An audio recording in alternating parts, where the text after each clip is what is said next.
Well, first of all, at ease. Let's have a good time. Let's have a good time. And we had an incredible meeting that lasted for about an hour, and you have no idea what we've come up with. You're going to be so happy.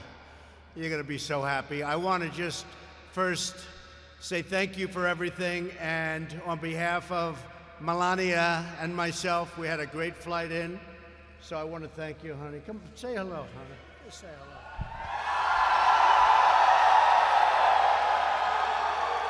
I'm very honored to be here tonight. Thank you for your service, for your sacrifice, and keeping us safe and free. I'm very proud of you, and on behalf of our nation, I'm wishing you a Merry Christmas and a happy and prosperous New Year. Thank you again, and to your families.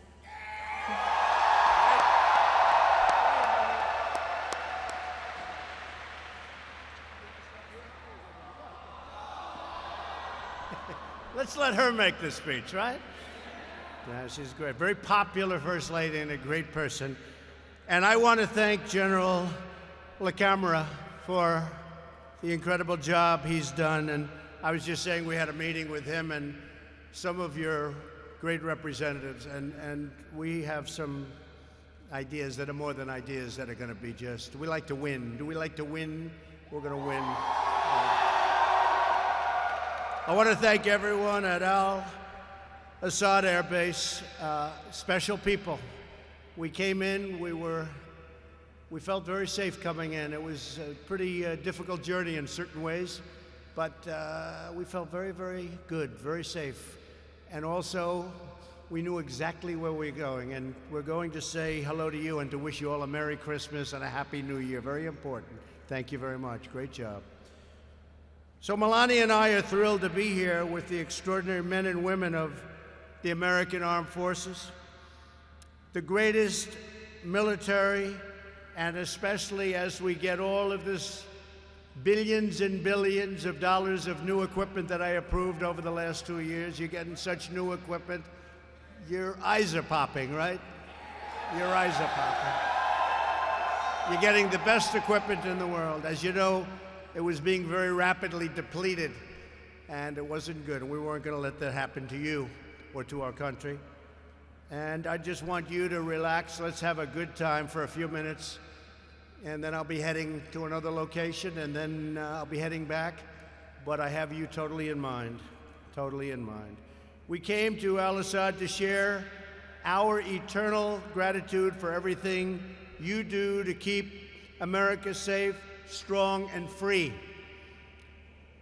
Though you are thousands of miles away from your home and your loved ones, I hope you all had a Merry Christmas. I also know that, speaking for your families, they are missing you and they love you. And you know, they're every bit a part of your success. They make it possible. So they're very special to us, all of the families. It's because of your sacrifice that America's families can celebrate in safety and in peace, and we're doing great back at home. There are many incredible patriots to recognize here right now, and I'd like to start by say a few words for Colonel Michael Maddox. Colonel, thank you very much. Thank you, Colonel. Great job. Thank you, Colonel. No games. I can see, I know people. No games with the Colonel. No games with your general, right? Not a lot of games. It's called, they want to win. I want to thank the 201st Regional Support Group. One that everybody knows of, even back in the States, Task Force Thunder and their Lieutenant Colonel Kent Park.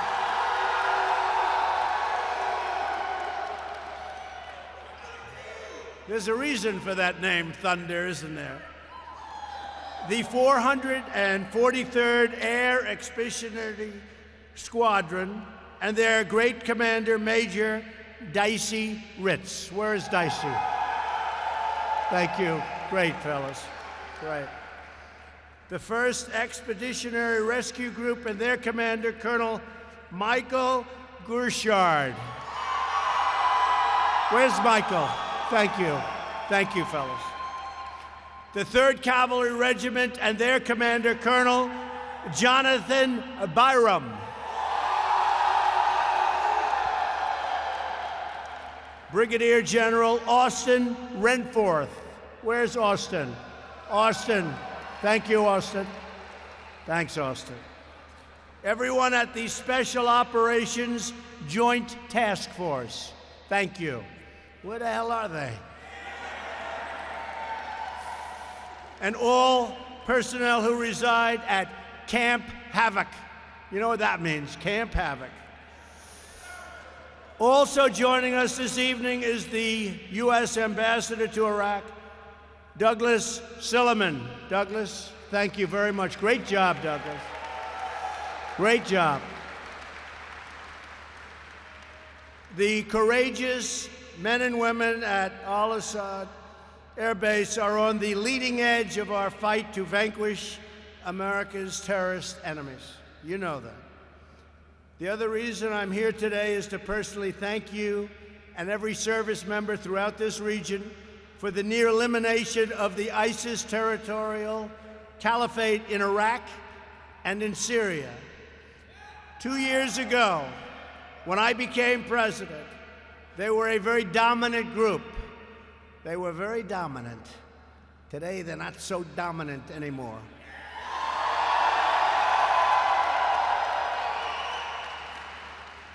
Great job.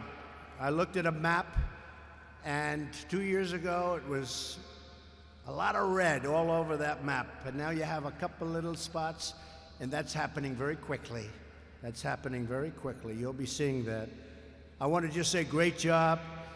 And we'll be watching ISIS very closely. We'll be watching them very, very closely. The remnants of ISIS. No enemy on earth can match the awesome strength of American soldiers, sailors, airmen, and Marines. Nobody's even close. And nobody is even close in terms of our equipment. We make the greatest equipment in the world. Whether it's missiles or ships or anything you want to name, we have the greatest in the world. The jet fighters, the new F-35, the super F-18s. We have the greatest fighter jets in the world. We make the greatest equipment in the world. But you strike fear into the hearts of our enemies and bring comfort to all of our allies and those who cherish peace. And we want peace. And the best way to have peace is strength. When we're strong, we're going to have peace. If we're not strong, you know what happens. So we're stronger than ever. And very soon, when it all comes in, when that equipment keeps flowing, it's being made, much of it now, there'll be nobody ever in history that's even close. American and coalition forces have had one military victory after another over the last 2 years against ISIS, including the retaking of both Mosul in Iraq and Raqqa in Syria. We've liberated more than 20,000 square miles of territory. Think of what that is, 20,000 acres is a lot. Think of what 20,000 square miles is. It's a lot. This was all formerly held by ISIS and liberated more than 3 million civilians from ISIS's bloodthirsty control. The men and women stationed at Al-Assad have played a vital role in the military defeat of ISIS in Iraq and in Syria. Because of these gains, our service members in Syria can now return home to their families. Some will come here for a stay, but a lot of them are going to be going back home where they want to be with their families. They've done a fantastic job. Originally, years ago, they came here, and it was supposed to be for 3 to 4 months, and that was a long time ago. That was many years ago. But what a job you have done, what a job they have done. I made it clear from the beginning that our mission in Syria was to strip ISIS of its military strongholds. We're not nation building. Rebuilding Syria will require a political solution And it's a solution that should be paid for by its very rich neighboring countries, not the United States. Let them pay for it, and they will. They will. In fact, Saudi Arabia yesterday, you probably read, stepped up to the plate and has already made a commitment of substantial funds for development. And President Erdogan of Turkey has also agreed to take out any remnants of ISIS, and we'll be working with them. We're going to be working with them. Our presence in Syria was not open-ended and was never intended to be permanent. 8 years ago, we went there for 3 months, and we never left. But now we're doing it right. And we're going to finish it off. 1 year ago, I gave our generals 6 more months in Syria. I said, go ahead, get them.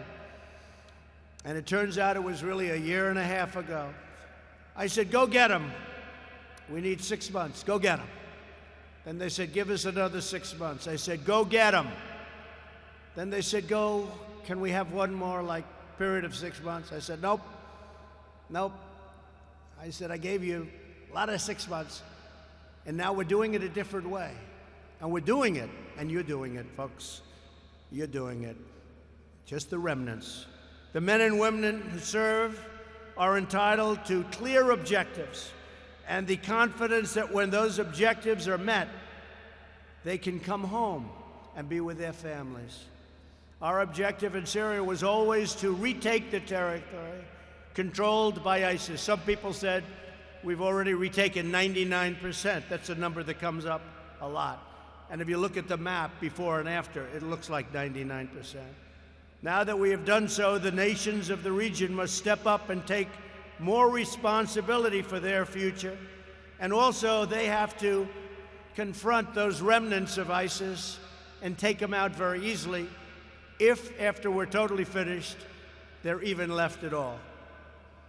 There will be a strong, deliberate, and orderly withdrawal of U.S. forces from Syria. Very deliberate, very orderly, while maintaining the U.S. presence in Iraq to prevent an ISIS resurgence and to protect U.S. interests, and also to always watch very closely over any potential reformation of ISIS, and also to watch over Iran.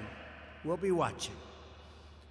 While American might can defeat terrorist armies on the battlefield, each nation of the world must decide for itself what kind of future it wants to build for its people and what kind of sacrifices they are willing to make for their children. America shouldn't be doing the fighting for every nation on earth, not being reimbursed in many cases at all. If they want us to do the fighting, they also have to pay a price. And sometimes that's also a monetary price. So we're not the suckers of the world. We're no longer the suckers, folks. And people aren't looking at us as suckers. And I love you, folks, because most of you are nodding your head this way. We're respected again as a nation. We're respected again. America is safer and peace is more possible because of the incredible courage and devotion of every patriot here tonight. Some people say, well, maybe somebody comes from the area and they hit us on our homeland. If that happens, they will suffer consequences over here like nobody has ever suffered before. Let me just tell you, and I hope they hear that loud and clear. And that's not a threat, that's going to be a fact. If anything should happen at all, nobody will ever have suffered the consequences that they will suffer. Just remember I said it. We will honor, you're welcome, you're welcome. We will honor your service by doing everything in our power to defend our homeland and to stop terrorists from entering America's shores.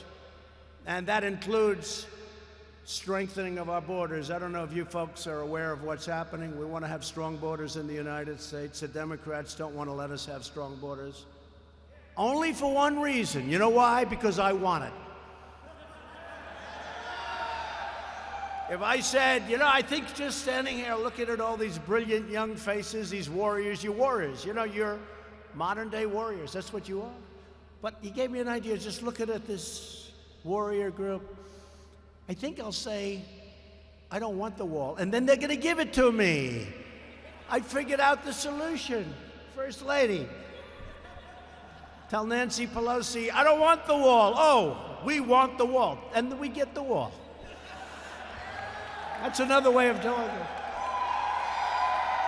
That's another way of doing it. Now, we have to have it. And, you know, not only human trafficking, drugs, illegals, a lot of criminals, bad records.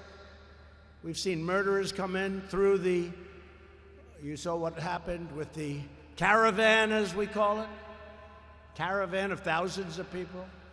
And by the way, our Border Patrol did an incredible job, and our military did an incredible job, and local law enforcement on the various parts of the border did an incredible job. And those caravans are slowly breaking up, and they're going back where they came from, and they have to come into our country legally. And that's what you're fighting for. You know, when you think about it, you're fighting for borders in other countries. And they don't want to fight the Democrats for the border of our country. Doesn't make a lot of sense. At this sacred time of the year, our thoughts turn to the American heroes who gave their last breath in defense of our country, including the 7 brave souls who perished last March on the Jolly 51 rescue helicopter. You know exactly who we're talking about. Some of you were great friends of theirs. Through their incredible sacrifice, our fallen heroes have achieved immortality. That's what it is. It's immortality. Immortality. They will live forever in the hearts of their countrymen, in your hearts, and in the history of the United States of America. They will live forever. The dignity and glory of the American warrior is recorded on the fields of battle and in acts of valor that will live for all of time. You're going to be remembered for all of time. And under my administration, we're winning now. We're not playing to lose slowly like they've been doing for 19 years. We're fighting in areas where we shouldn't be fighting and spending hundreds of billions of dollars doing it. No, you have the right thought process now going for the first time in a long time. Thank you. We want to fight where it's meaningful, which is basically what you're just saying. And you understand that better than anybody. The people in this room understand that better. Your general understands it. I just met with them. Your general understands it. We want to fight for the meaningful things. No force in history has done more for the cause of justice and peace. I want each and every one of you to know that we will always protect those who protect us. You protect us. We are always going to protect you. And you just saw that because you just got one of the biggest pay raises you've ever received, unless you don't want it. Does anybody here? Is anybody here willing to give up the big pay raise you just got? Raise your hand, please. Oh, I don't see too many hands. Okay. Don't give it up. It's great. You know what? Nobody deserves it more. You haven't gotten one in more than 10 years. More than 10 years. And we got you a big one. I got you a big one. I got you a big one. They had plenty of people that came up. They said, you know, we could make it smaller. We could make it 3%. We could make it 2%. We could make it 4%. I said, no. Make it 10%. Make it more than 10%. Because it's been a long time. It's been more than 10 years. Been more than 10 years. That's a long time. And, you really put yourselves out there, and you put your lives out there. So congratulations. We're fighting every day to ensure you have also the tools, the equipment, the training, and resources that you need to fight and to win. We don't play prevent defense anymore. We're not doing that. That's why when you see me doing things, I always have things in mind. I always have lots of things in mind, things that you have in mind too. But a lot of other people don't. A lot of the media doesn't want to report it correctly. But we have a lot of things in mind. But you ever see it like in football, where a team is holding the other team scoreless? They can't throw, they can't pass, they can't do anything. Now it's 3.5 quarters. They gotta just hold them. And they say, let's change to prevent defense. And that's what happens. And you know what it does? It prevents them from winning. How many times have you seen that? We don't like prevent defense. We want real offense and we want real defense, and that's what we're doing. We have secured a record increase to our military budget, and we are purchasing all of this great equipment. $700 billion last year, $716 billion with a B, with a B. We were fought very hard by the Democrats and others. But I said, we have to take care of our military. I mean, I want to see costs come down too, but not when it comes to our military. You have to have the finest equipment anywhere in the world, and you have that. $716 billion. And this year, again, we're going to be, don't tell anybody because nobody else knows, even a little bit higher. But we have no choice. We can't play cheap with our warriors, our military. We can't play cheap with victory, and we're not going to.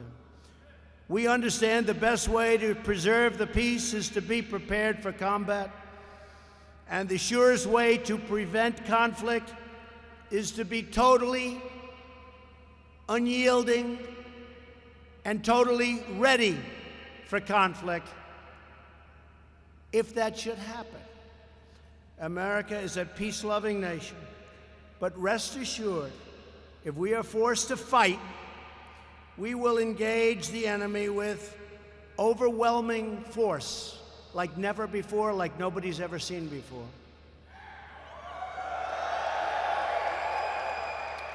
There is no military more capable, and now more lethal, more fearless, and more skilled than the United States Armed Forces. Nobody is even close.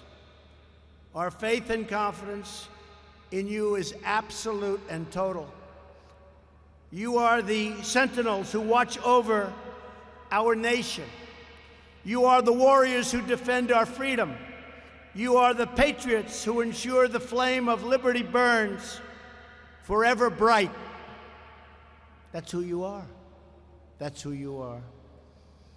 To everyone at Al-Assad Air Base and every American serving overseas, may God bless you. May God protect you. And may God always keep you safe. We love you, we support you, we salute you, we cherish you, and together we pray for justice, goodness, and peace on earth. We are putting America first for the first time in a long time, longer than anyone can remember. At the same time, we're here to help others. And for all of you that have those red caps, and I saw them before, I signed a lot of them, it says, "Make America Great Again." And you know what? That's exactly what we're doing. So we flew all night on Christmas evening. The First Lady, myself, John Bolton, and a lot of other great people on that plane. Thank you, John. And it was worth every minute of it. And I just want to thank you. You're outstanding, outstanding people. And we will never let you down. Just remember that. God bless America. Thank you very much. Thank you.